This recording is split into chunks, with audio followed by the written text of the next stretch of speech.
ఆయన ఘనత కొరకు నా సర్వస్వం. మే 5. తీర్పు మరియు దేవుని ప్రేమ. తీర్పు దేవుని ఇంటి యొద్ద ఆరంభమగు కాలం వచ్చినది. 1 పేతురు 4:17. రక్షణ దేవుని మహోన్నత ఉద్దేశమని, అది మానవుని తలంపుల్లోది కాదని క్రైస్తవ సేవకుడు ఎన్నటికీ మర్చిపోకూడదు.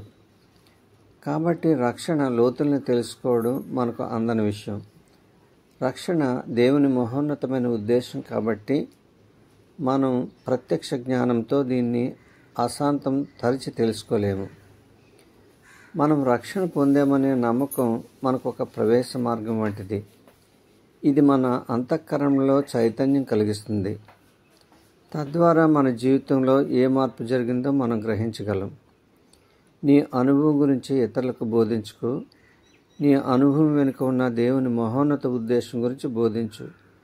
మనం బోధించేటప్పుడు ఒక విషయాన్ని దృష్టిలో పెట్టుకోవాలి.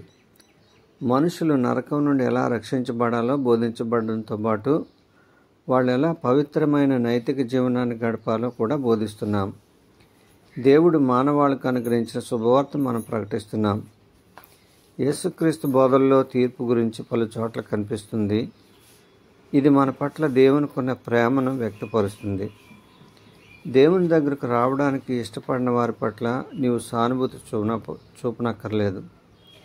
ఎందుకంటే ఇందుకు కారణం వాళ్లే కానీ దేవుడు కాదు.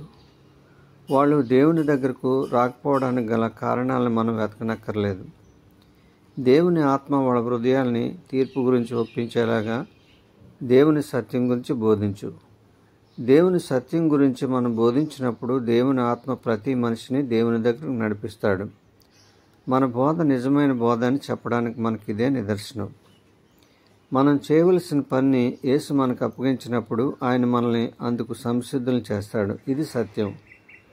మన అసమర్థతను మనం అడ్డుగా చేసుకుంటున్నట్లయితే, లేక విధేయత చూపడానికి సాకులు చెప్తున్నట్లయితే మనము దేవునితో ఏం చెబుతున్నామో తెలుసా?